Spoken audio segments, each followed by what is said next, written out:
Alright, so we got another video here that I want to do regarding view, another tutorial. This one's going to be about water. I know I've already done tutorials in the past that, I show you how to do water, like seascapes and stuff like that. But I'm going to do one that's just a little bit different today. I'm not going to use the seaplane right here.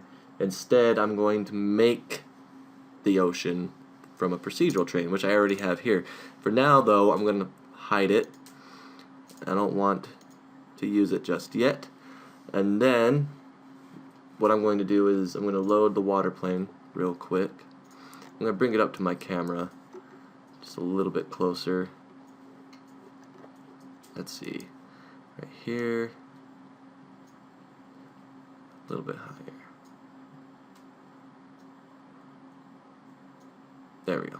Okay, so now the water plane is just right underneath my camera. So I'm going to go ahead and just do a quick, I'm just going to do a final render. And we'll see what that looks like. Now water in view, when you're using a seaplane or even a procedural train, it'll take a while to render, mainly because there's a lot of detail that goes into water. And I'll show you exactly what I mean here in just a second. And what you can see here is the water plane. Right there you can see the ripples in the water that's created by the material itself, not necessarily the actual layer.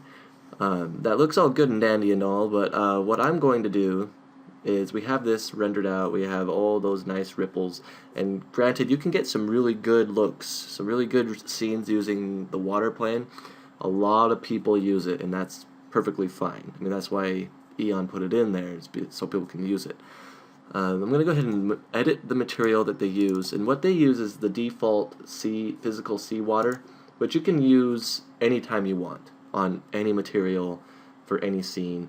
But you want to be able to edit the material to look more like water, obviously. The defaults that they have here are fine. They have the overall color is white.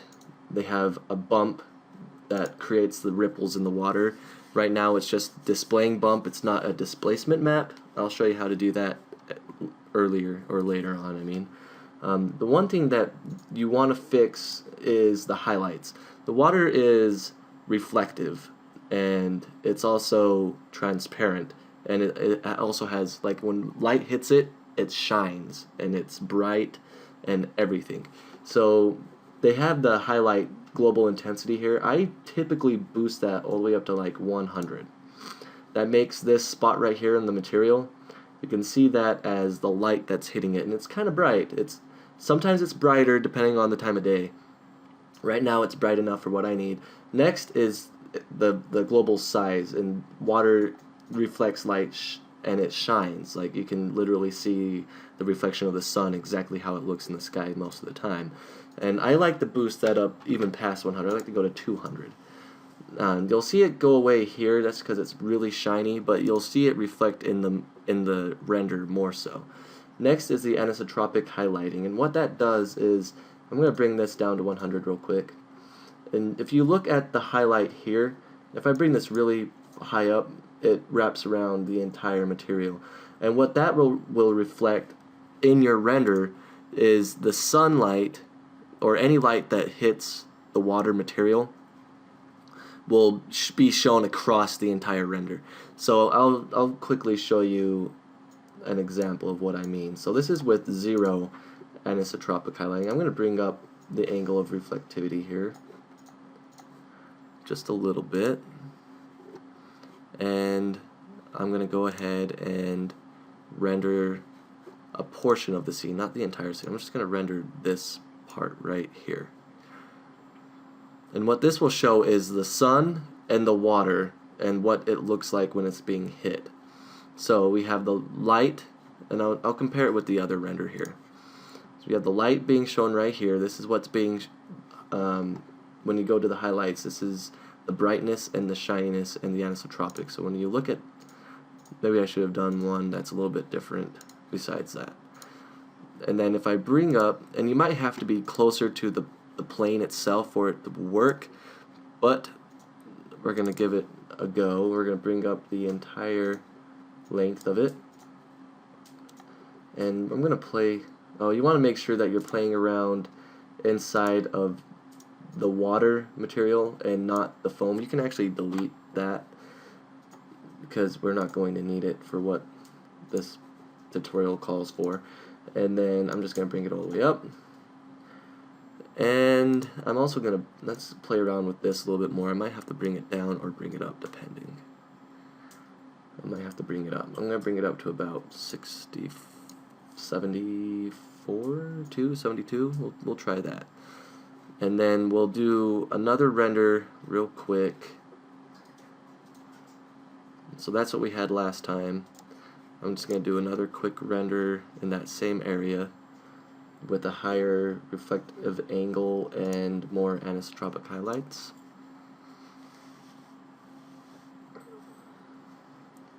Now you can see where the light's being hit this time around. A little bit different. So if you look at this, it's a little dull. You look at that, you can see the light is hitting almost every part where the sun is showing and being reflected. The light is hitting that part and even spreads out past that over this way. So it pretty much spreads the water, or spreads the highlights apart on the surface of the water, and that's all fine and dandy. Looks good. You know, you can mess with the material even a little bit more to make it look great. It's a little small. They have it the scale of 4. The water itself seems kind of tiny. I'm going to bring this down to like 80. I don't want it wrapping completely around. I'm actually going to bring it up to like 90. And small adjustments inside of the anisotropic highlighting makes a big difference. So you got to be very careful in what you do. Also, one more thing that you want to look at is the refraction index. And the water has a refraction index of 1.33, and I have a really good link here in Wikipedia. It's a list of refractive indices, or indices, whichever way you want to say it, and it gives you an example of what it is here. So here's the water level is this blue, and this is air, which is the white. And you can see the light goes up and out, and this is where it's refracted. When it hits the surface of the water, it gets refracted to a different direction. That's typical if you put your finger in a glass of water and it looks like your finger's bending in a different direction. That's refraction. It's not, your finger doesn't bend physically in a different direction, of course. It's just the way the light hits it and makes it look like it's bending. This is a critical angle right here. The higher the refraction index, the more critical of an angle it is. And then there's total internal reflection, which means light doesn't even escape. And that's used mainly for translucency, subsurface scattering. So if you have water which has a low or even no subsurface scattering, then you wouldn't want to turn this on. And you can't even turn it on for the default physical water. You can't even turn it on unless you turn on reflectivity, I think. No? Never mind. You can also play with the reflections right here. I typically put in like 5%. Sometimes I'll go with 10 depending on the need. And that will help with reflecting the scene because water is reflective. So the one thing that you have to remember about water is, or not water, but subsurface scattering is, mostly you'd want to use it for things that are made of wax or a solid material that had, or let's say this is an example of subsurface scattering. You're in a dark room, you hold your hand up and you turn a flashlight that has really bright luminosity behind your hand, and you can see the outline of your skin. When you do that, you can see the outline of your skin. Usually it's red, sometimes it's kind of like a really dark yellow, and you can almost see the outline of your bones inside your hand. That's subsurface scattering. You can even do it if you hold your hand up against your computer monitor and you're in a dark room and you turn the luminosity of your computer monitors down a little bit so you can see kind of like the silhouette of your hand. The sidings, the outline of your hand will be shown, and it's almost like you can see through your skin. That's subsurface scattering. It's a little bit easier to say it that way because there's a lot of different materials. There's matte, wax, toothpaste, plastics, some thin metals, don't ignore that, and some other things like that. So you don't have to worry about that with translucency with the water material. So like I said, we have water, we're right on the water surface, but it looks like we're looking at it at a distance up above. And a lot of people use the water level and they don't really realize that their scene looks like they're like a couple 100 feet above the water, and that's what this is doing right now. When in reality, inside of you, the camera is just right on top of the level. So what you do to fix that is you raise the scale right here, and you can raise it quite a bit, and I hardly ever use it, so I'm not sure how much you should raise it. Usually you would just go until you feel like you have enough. If you raise it too much, you'll get artifacts and things won't look correct, but you can already see that changing the scale changed it quite a bit. So there's that before, after, so you can probably even raise it even more and still get good results. Another thing that you want to play with inside the sea level is if you double click on it, you have a displaced water surface option, and what that does is it actually displaces the level of the water. So instead of getting a flat surface with bump maps, you actually get a displaced, almost procedural look. And we can change everything right here about it. Most of the time I just use the overall agitation just because it's a little bit easier to deal with in a time crunch, but most of the time when I'm not in a hurry, I'll go through and actually change all these options. But what the global wave control is it takes all of these options and just puts them into one slider. So there's calm and then there's storm. And if you go to storm, you'll see what happens. It gets pretty intense. And you want to be careful because if you go too high, it looks really fake. And if you go too low, it looks like a stream of water or just a giant reflective mat. So I typically go between 60% and 80%. You can go higher and you can mess with it all you want. That's typically where I go personally. And then I changed the wind direction to face the camera. So it's facing away the camera, the waves are going in a different direction than the camera faces, and now it's coming towards the camera. And you might have to play with it a little bit in degrees. That was just a lucky guess. 144 was just a lucky guess. So I'll show you the difference between this and the procedural terrain that I made for the ocean, and I'll show you how I made it as well with the procedural terrain. And I have some renders already made with the procedural terrain rendered. And then in view 10, I believe they added the underwater caustics.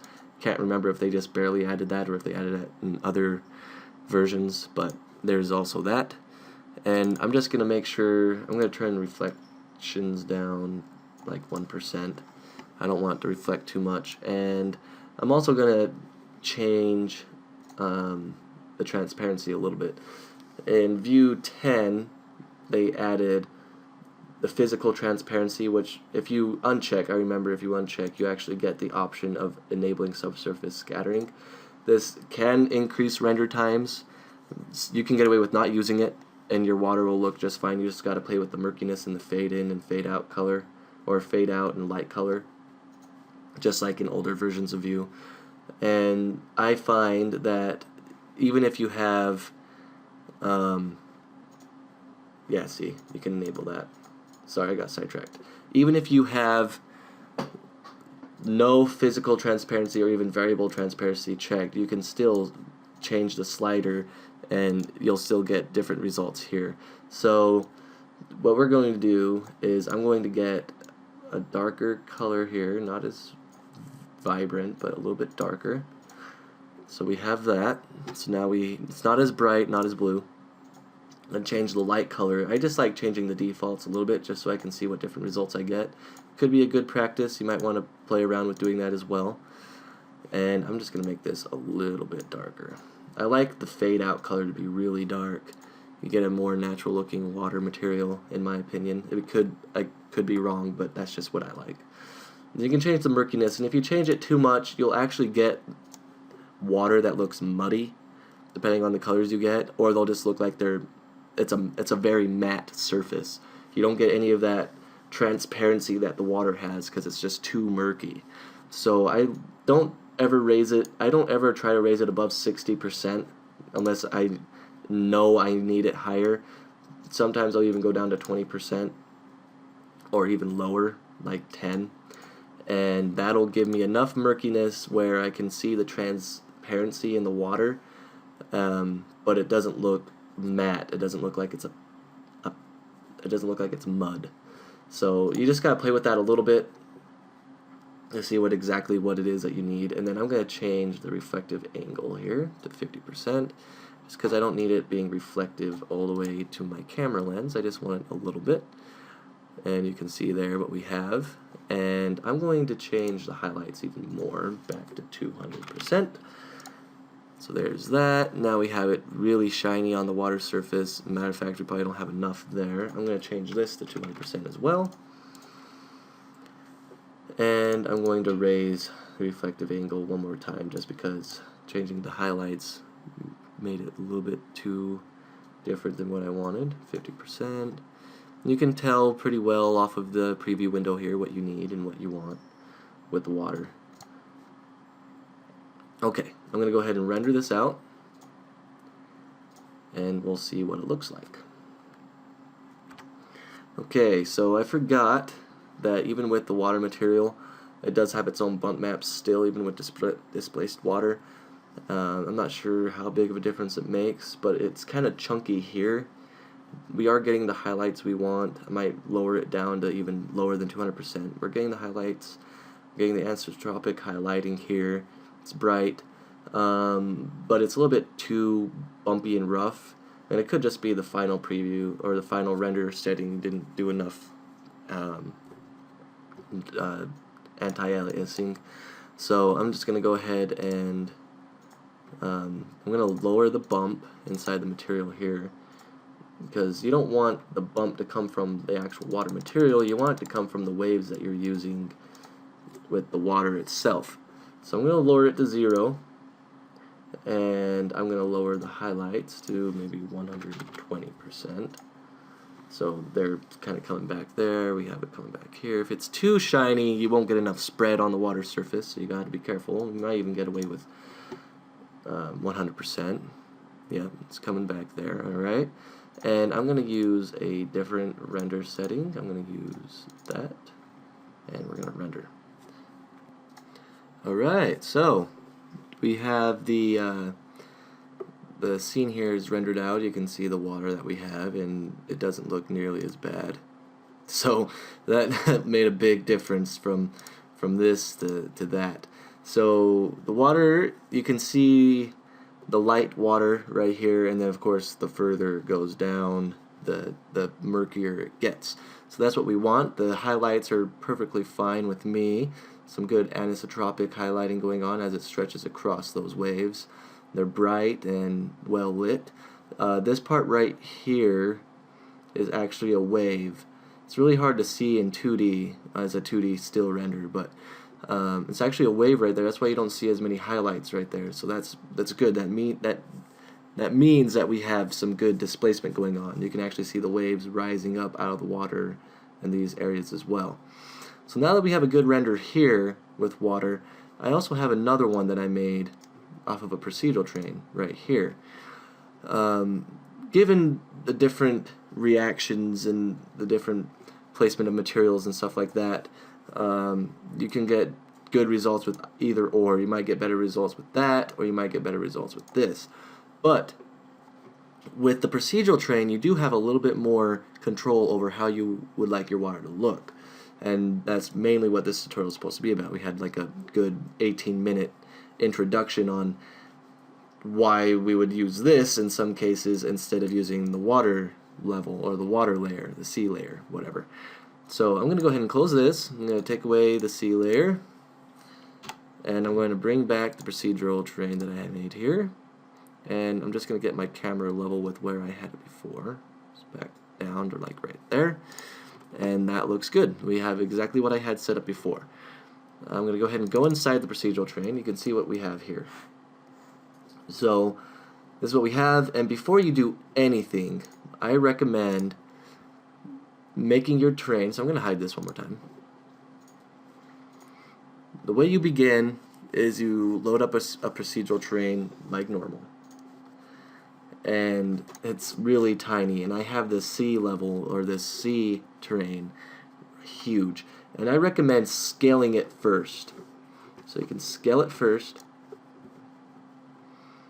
bring it up to where you might want it, and that's what we have. And right now I know it doesn't look great, but we're going to fix that. So we have a nice big terrain here. Next thing you want to do is go into the procedural editor. You don't want to change anything in here. You just want to go straight into editing the function. And in here, you want to change this to Open Ocean. And you'll get something that looks kind of like this. And I know it doesn't look great at all, but you want to switch off 0 edges. So we don't want any edges. We just want a nice big terrain here. And it looks like crap, I understand that. So if you're in view 10, you're going to have a multiply by a constant here. If you don't have it, that's fine. You can still follow this tutorial. And all it is a math node. And if you want to, if you're in an older version of Vue where they didn't add this, you can add it by going here, and it's multiply by a constant here. And just keep it as that. So you load it up, and you would attach it to, if you deleted this, you rose this, you can drop this right here, you can take away this, you can add it right here, and then you can take this and you can add it there, and there you go. Now you have a multiply by a constant up. Of course you want to, they have it set at a really high level like 128, it's where they had it before, and we don't want that. We want something smaller, like 20. We want something around 20. And that'll work, maybe even a little bit smaller. We'll try 13. Small changes make a big difference in this fractal, just so you know. That looks pretty good. And if you can imagine this, we'll go ahead and close this for now. We'll keep those settings that we have. And I'm going to take this back. And it's going to be, if it's really big, so it's going to be floating up there quite a bit. So you want to drop it down. You don't want to drop it too much or else you'll get cut off. And then you're going to want to at least set your camera up to where it is and look at it. So let's see here. Bring it up. The atmosphere is going to look completely different. It's going to look strange. So it's because it's really big. Oh, too far. Okay. Back to here. So there we go. Bring it back actually a little bit more. Alright. And that's what we have. We gotta change the atmosphere real quick. Atmosphere editor. I'm just gonna lower that and see if that makes a difference. Which it did. Sweet.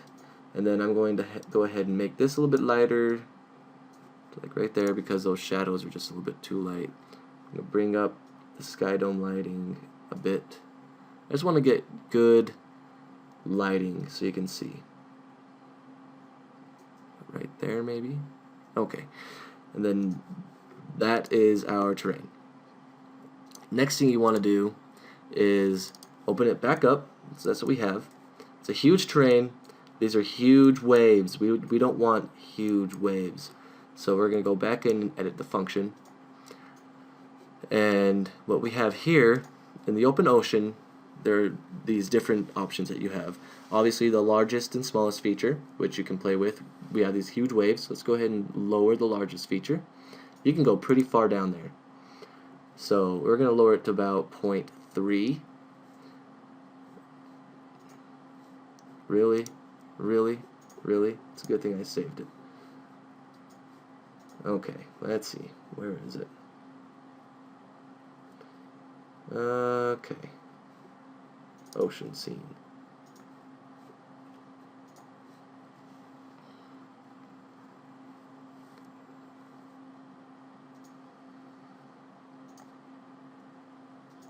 Okay. There we go. Ignore that for a minute. I know that's dumb. That rarely happens, but it's alright. We'll just give it a minute. Alright, sorry about that. My computer went whack, but anyways, I got it set up differently on a scene that I was working on before. It's pretty much the same thing. I'm using the same terrain I had in the last one, minus this new one that we're making. So, like before, you make the terrain the size that you want it first, out inside the views, and then open it up, and then you change it to Open Ocean. Make sure you don't have any edges, and then change your multiply by a constant if you have it. If you don't, you can add it, or you don't even have to add it. I changed mine to 20. You don't have to. Next thing you want to do is lower the largest feature down, and the one before we had about 0.3. We're actually not going to do it that low, because in this one, when we do it the same number, there's nothing. So we're going to go here. You can kind of see it starting to come in a little bit, even a little bit higher. There we go. So these are all the waves that we're going to be having, or that we will have inside of our view, or our last render, final render. The next thing you want to do is, they're going to be kind of sharp, especially after we start working with the wind and the waves.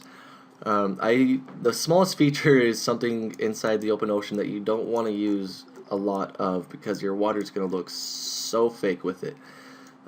Even a little bit like that is plenty. Just plenty. You won't need any more than that, guaranteed, unless you have it fine-tuned to exactly what you want.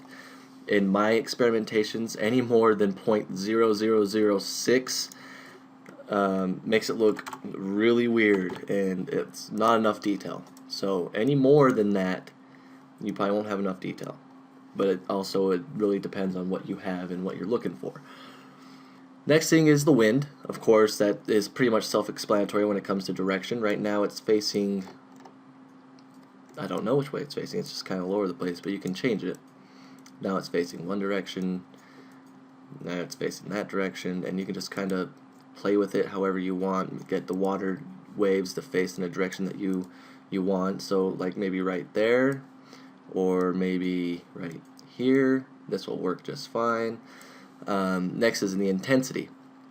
So the lower you have, the less you have. Of course, the water isn't being affected by the wind too much, or the fake wind. If you have it way up, it's going to be really intense, and your waves are going to be a little bit more long, and there's going to be a little bit more waves than, say, like right here. You have some smaller ones, you have some longer ones, and maybe not as much going on. This will probably be between whether it's going to be a nice little stream or it's going to be a storm. So whichever one you want. I typically just set it at 2. I think you can go higher. Nope, looks like View's just liking 2. I usually just set it at 2 just because there's a lot of waves in an ocean. Maybe even a lake. There might be less in a lake. Fine tune it with this, whichever one you want. Agitation, or the waves, next. Agitation, I play with that, and not a lot really changes. It probably depends on if you have a lot of choppiness and a lot of gain. But I haven't really noticed much of a difference using the agitation tweak.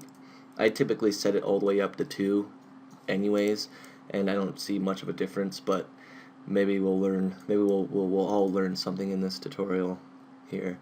Alright, so it's kind of patternistic. Most waves are waves. You're not going to get a lot of variation in waves unless they're huge tsunami waves. But you can kind of see there's a slight pattern going on, but it's not enough to give you a sense of falseness. You know what I mean? It's really not enough.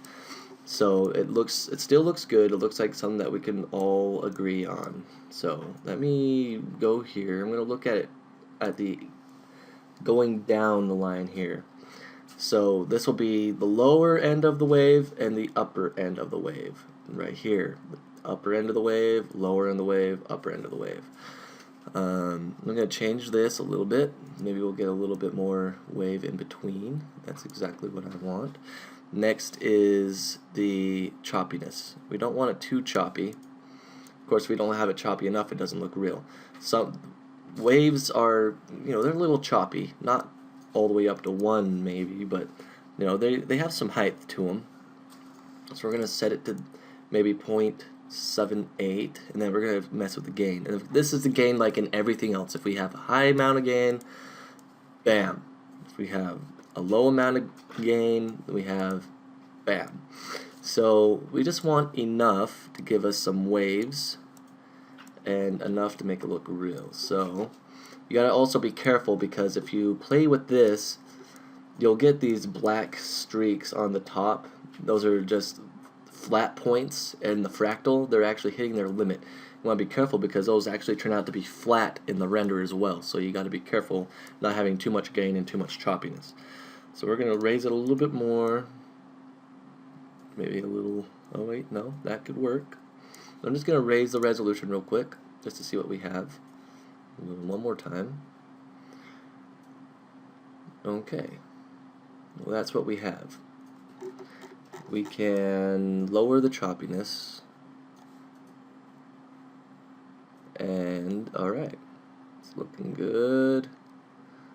They're a little too high, or too high, so we're going to lower the gain as well. There we go. Now they're looking a little more like waves. And we look at it from above, it kind of looks like water from above as well. So that's looking good. We're going to lower the resolution. I don't need that high. I'm just going to raise the choppiness just a little bit more. Alright. So that's looking good. We have our ocean, and we have it set to what we like. We're going to click OK. We're going to click OK. And I'm actually going to hide this one again. That's the original. It's a different atmosphere, I know, because I had to load the scene because my computer went haywire. We're going to bring it down to the camera so we can look at it level. And it's not going to show much because we don't have a material on it. So we're going to load just the basic. We're going to load a meta water. No, not a meta water. We can use the meta water. We can use the physical sea water that you get from the sea level, the seaplane. Or you can just bring in, you can click right on liquids as soon as my hard drive would load.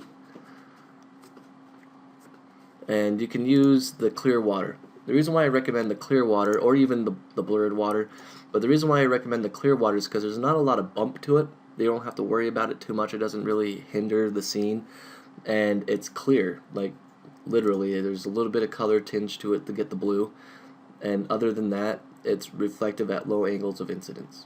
And you can just read it right here, right there. And I recommend that if you're going to use the Open Ocean Fractal. They have these new liquids here, which you can probably use as well. It really depends on what you want. I don't typically use these on those. I usually use them on something else. Or the meta waters, you can use the physical seawater. Or I'm not sure if it comes. I believe this is a quad spinner one. I'm not entirely sure, but I installed View 10 and this was in here. So shimmer wind base, and I really like that material. I've enhanced it a little bit to get results that I like rather than what it has, and you can mess with any of these to get what you want. I'm going to go ahead and just load the default water, or the physical sea water. I'm going to delete, I guess we could have just loaded the default water, but I'm going to delete the foam. We don't need the foam. And I'm going to lower the bumps pretty much to where they're non-existent. There we go. Next, mess with the highlights like I said before, 200, and make them shiny. We're going to raise the anisotropic highlighting to be a little bit higher, or a lot actually. There we go, and even higher. We're going to go up to 80. There we go. Transparency, we don't want physical transparency. We want this to render a little bit quicker. Next, make this dark. I like to make it dark. You don't have to. I'm going to make it dark and not as vibrant. And then that's what we have. And then we're going to change the light color to be a little bit more blue than green. We're going to lower this, and we're going to lower it so it's not as vibrant. There we go. And now that will give us a nice murky color. with a good light color. Next is the color in alpha, and this set to white. That's just my recommendation. You can set it to whatever color you want. You can have it be green if you'd like. Just remember that's going to change the color of your water completely. So if we have this, bring it down. I have green water. We have green water over here. But I like it white, just completely white, unsaturated. And then you have a nice transparent material that looks like water. And you don't have to worry about the bump because that comes from the actual ocean fractal itself. We're going to change this to be around 65. Hopefully. You can only tell by looking up here, really. And make sure everything else looks like what we want. I'm going to put on some reflectivity here. Just a little bit. And maybe that's too dark. I'm going to raise that just a little bit more. And raise the murkiness. Oh, one more thing too. The flare is the actual sun flare that you get on the water. You can raise the intensity of that. If you raise it too much, it looks really fake. That's just the brightness and how far it spreads. Or the brightness, the span is how far it spreads on the water. You really don't want to raise it too much either. Got to be very careful with those. They can look good or they can look really bad. So we'll go ahead and click OK. And I don't have the best atmosphere here. This is one that I was messing with earlier. I'm just going to load the one that I had loaded on the other scene, which is just one that comes with view. I'm going to go ahead and move the sun over to where I want it. I like it to be as far away from the camera as possible, so it gives me a little more real world look. It's going to go right here. Load that, and I'm going to go ahead and work on the material a little bit more. That's still a bit too bright. I'm going to lower that, desaturate it even more. There we go. That's looking a little bit better. I'm going to lower this. Alright.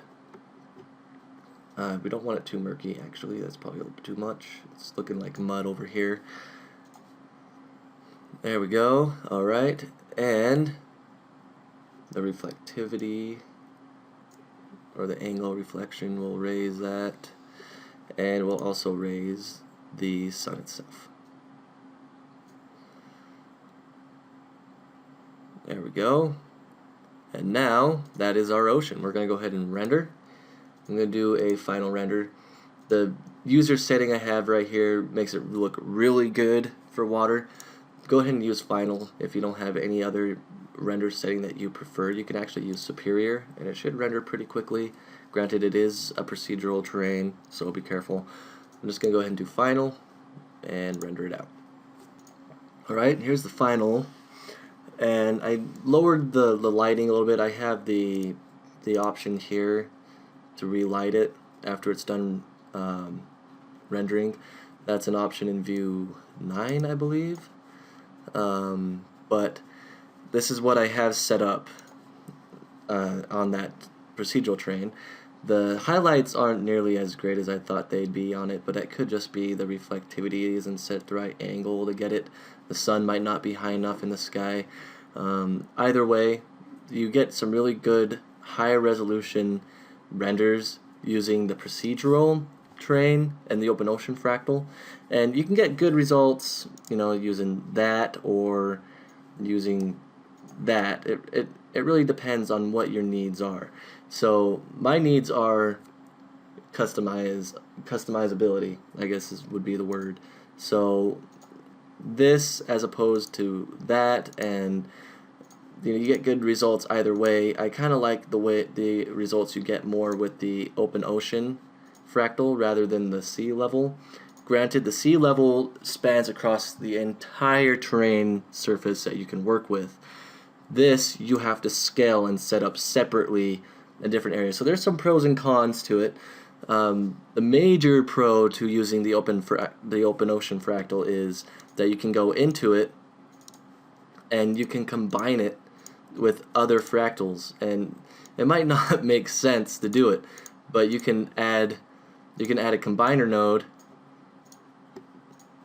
or any of these other combiner node options, and you can add another fractal and you can connect it right there, and you can set it to foam You can set up foam, you can set up like entirely different options. So the terrain fractal, you can combine it with the terrain fractal and get a little bit more crazy looking, maybe scientific waves, and you can kill the repeating pattern that you have in the open ocean. And there's just a lot of different options that you have here at your disposal when you're using it as a fractal rather than just a layered that has a displacement option.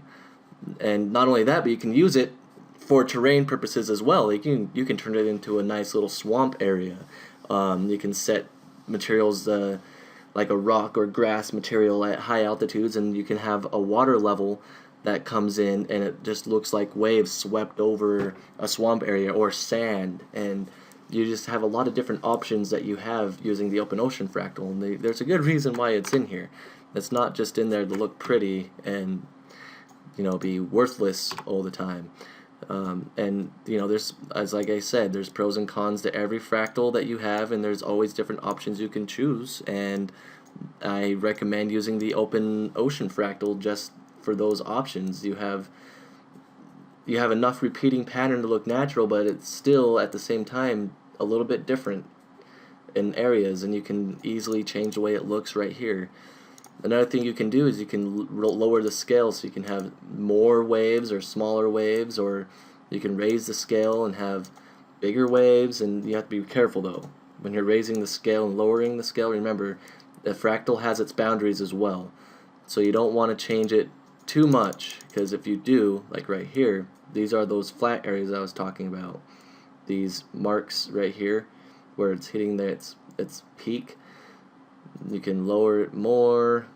We're gonna lower it to 80. We're gonna edit it, and you can fix these flat areas by lowering the choppiness and lowering the gain. But that's you're taking a toll, or you can raise the gain, but you're taking a hit towards realism if you have to lower the choppiness too much. So you gotta be careful. We're gonna lower it. We're gonna make like a nice little soft stream here. So or a nice flat lake, maybe like a serene, placid lake. So there's gonna be some waves there, but not too much. We're gonna lower it even more, and we're gonna use the choppiness just a little bit. Take the intensity down.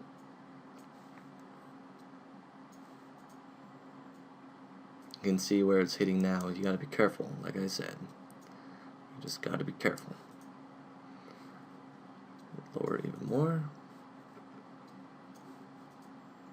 And it'll just show you how easy it is to work with this fractal. Granted, it does take a little bit of knowledge to learn how to use it, but that's true for any program. There we go. And just the results you get are just amazing in most cases. So we have a nice, flat, placid lake-like scene. We're going to go ahead and render it. Alright, and this is what we have.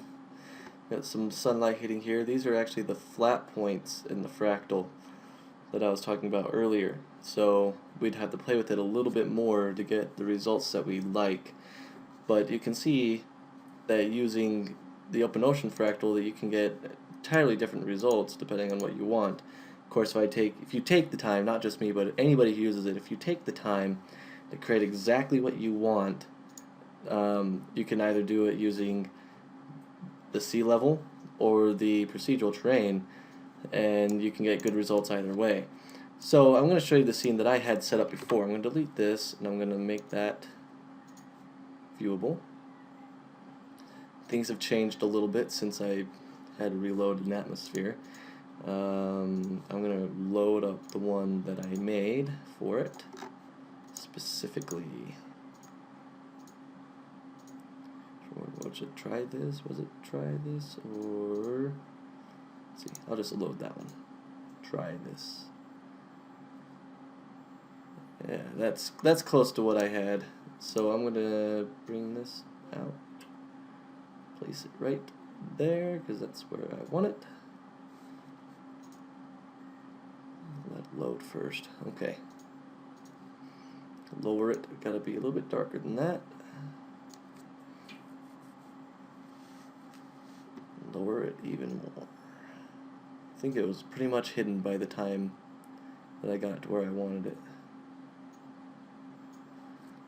way down there. Right there. That's right where I want it. And next will be the material. It's a material that I really liked. I've edited it to be exactly what I want it to be, and that's pretty much how I want it to be. Okay, I'm going to raise that a little bit more though, and that's good. That's good. No, this has bump, but there's really nothing attached to the bump, so we don't even have a fractal loaded in the bump, so we don't have to worry about that. The color I have set to white. No translucency, no reflectivity. I could raise that to about 5. And global transparency up. Blur transparencies I don't have set. That will raise render times, but you can get some really cool effects. Fraction index 1.33. Intensity span set to 3, and so on and so forth. Alright, so I'm going to render this out, and we'll see what this looks like. Alright, and this is the scene that I had set up. Could possibly change the atmosphere settings a little bit more, have the sun come up a little bit. That way it's not just reflecting the atmosphere. That's what these highlights right here are the atmosphere being reflected. If you want the sun highlights to come in, you gotta at least have your sun visible in the scene. So I'm gonna go ahead and then anybody knows that, obviously. I mean, you gotta have the sun visible if you want it to be reflected, right? Go ahead and raise it up. And this is the exact reason why I always have, at least during testing purposes, that I have the relighting option enabled, because the sun's too bright, and I can fix it here. I can probably lower this down to like maybe here or something and not get it so it's not so bright. But in the end, I really want a little bit more control over it. So I'm going to raise this, and this isn't an atmosphere tutorial, just so you know. I'm just doing this so we can get some good results. And not that they were bad results to begin with, but we can always get better results. And there we go. And I'm going to relight it after it's done rendering, and this time we'll have a little bit more highlight on the water coming from the sun rather than just the atmosphere. And in order to do that also, we might have to raise this or lower it. I think it's lowering it is what we want to do. Raising it. Gotta play with it. We're gonna lower it. Lower it down to 30. To 26. Okay. And we're gonna check these one more time. We're gonna lower that, and we're gonna raise this. 200. We're gonna make the highlights, the global size, just 100% shiny, and then we're going to make the brightness 200%. There we go. There we go. And okay, and we're going to render.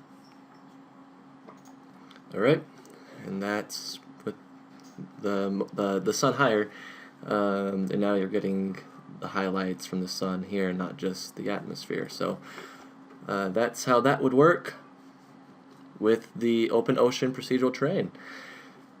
Fractal, anyways. So this turned out to be longer than I wanted it to be. Hopefully I went through enough of the differences and pros and cons of using both an Open Ocean Fractal and just the ocean layer. You can get good results with the Open Ocean Fractal. You can get some really good high-res results, and a lot of people always say to me that when they use the ocean layer or the sea level, whichever way you want to call it, that they don't get a high resolution, good looking, whatever it is. It just doesn't look like water, and it's you have to get the right settings for it to work, and it took me forever to get correct.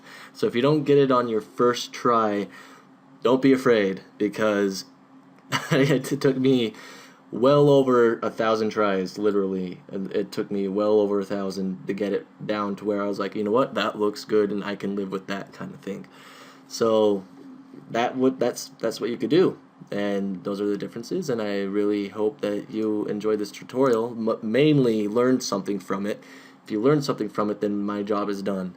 I would really appreciate feedback and comments as well. So if you would mind, leaving me some feedback and some comments and subscribing and rating, whatever, that would be amazing as well. One more thing, spread the word. If you have any friends or if you have any people that you talk to on forums or anything, show them the channel and throw in some suggestions for other future videos. That would be amazing as well. I would love to have future videos or suggestions so I can do some more videos and whatnot. So thank you, and thank you for watching.